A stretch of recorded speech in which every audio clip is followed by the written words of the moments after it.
U.S. Vice President J.D. Vance says he doesn't know when technical talks with Iran will get underway.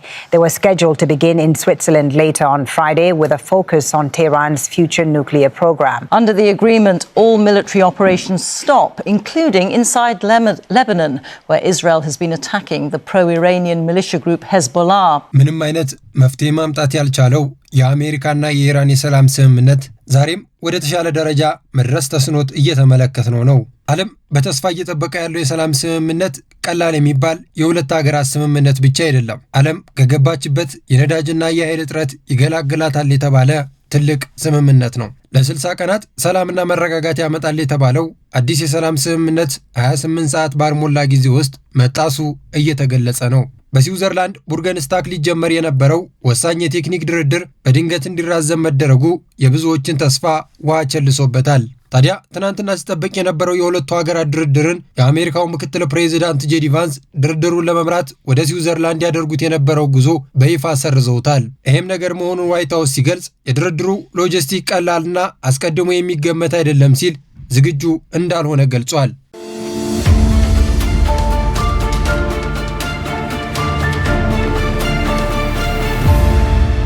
የስዊዘርላንድ የውጭ ጉዳይ ሚኒስተር በበኩሉ አሜሪካ፣ ኢራን፣ ኳታርና ፓኪስታን የሚሳተፉበት ድርድር መራዘሙን አረጋግጧል። ሀገሪቱ ግን አሁንም ንግግር ለማስተናገድ የቅድመ ዝግጅት ስራዎችን ለመቀጠል ዝግጁ መሆኗን አስታውቃለች።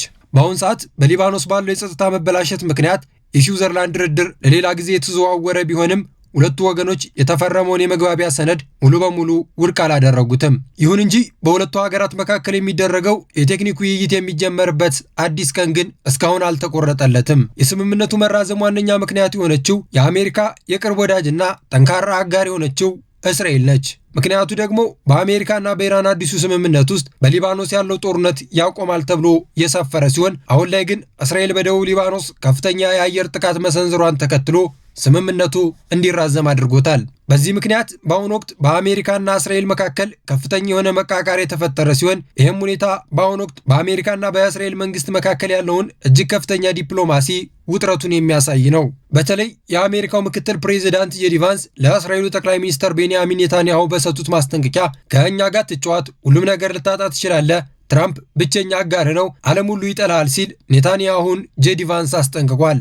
ማስጠንቀቂያው ዋሽንግተን በሊባኖስና በክልሉ ባለው ግጭት ዙሪያ እስራኤል አካሄዳለሁ ያለችውን ከእስራኤል አካሄድ ጋር ያላት አለመስማማት በግልጽ ያሳየ አጋጣሚ ሆኗል። በዚህም በሁለቱ ሀገራት መካከል ያለው ጠንካራ ወዳጅነት የሚበላሽ ከሆነ እስራኤል በቀጠናው የገባችበትን ጦርነት ብቻዋን እንድትዋጋ ያስገድዳታል። ይህ እንቅስቃሴ በቀጠናው ትልቅ ውጥረትን የፈጠረ ሲሆን በተለይ እስራኤል ያለችበት የጦር ድባብ በቀጠናው ያለው የጦርነት ውጥረትን ከባድ ያደርገዋል። በዚህም ምክንያት ኔታንያሁ ከዓለም አቀፉ ማህበረሰብ መገለል በተጨማሪ ከዋና አጋራቸው ከአሜሪካ ጋር ያላቸው ግንኙነት መሻከሩ በሀገር ውስጥም ሆነ በጦርነቱ አመራር ላይ ያላቸውን አቋም አደጋ ላይ ይጥለዋል። ከድርድሩ መራዘም በፊት በነበሩ ቀናቶች አሜሪካ በኢራን ወደቦች ላይ ጥላ የነበረው የባህር ላይ እገዳ ማንሳት የጀመረች ሲሆን ኢራን በበኩሏ የሆርሙዞች መጥለ ነዳጅ ማጓጓዣ ክፍት ለማድረግ ተስማምታ ነበረ።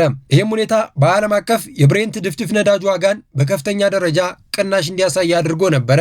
ነገር ግን በዚህ ሰዓት ላይ በአሜሪካው ፕሬዚዳንት ዶናልድ ጄ ትራምፕ እና በኢራኑ ፕሬዚዳንት መሱድ ፔዜሽኪያን መካከል የተደረገው የአርዳር ስምምነት ተከትሎ አሜሪካ የጣለችውን እገዳ ብታነሳም ኢራን ግን ስምምነቱ በአሁን ሰዓት ተጥሷል በማለት የሆርሙዞች መጠን መልሳ መዝጋቷን ይፋ አድርጋለች።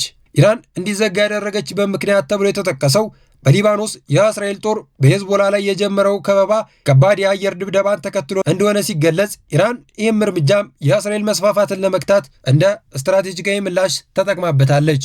ኢራን ይህን እርምጃ ደግሞ ወሽመጡ መዝጋቷ ለስዊዘርላንዱ ድርድር መስተጓጎል ተጠያቂ እስራኤል መሆኗን ለዓለም ለማሳየትና አጋሮቿ ጥቃት እየደረሰባቸው ዝም ብላ እንደማትቀመጥ መልእክት ለማስተላለፍ የታሰበ መሆኑን ያሳያል።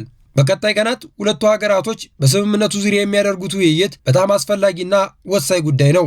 ምክንያቱም በዓለም አቀፍ ደረጃ ትልቅ ኢኮኖሚ ጉዳት እያደረሰ ያለው ይህ ግጭት አፋጣኝ መፍትሄ የማያገኝ ከሆነ ችግሩ ከዚህም ሊብስ ስለሚችል አፋጣኝና ዘላቂ የሆነ የሰላም ስምምነት መደረግ እንደሚኖርበት የቀጠናው የፖለቲካ ተንታኞች እየገለጹ ነው።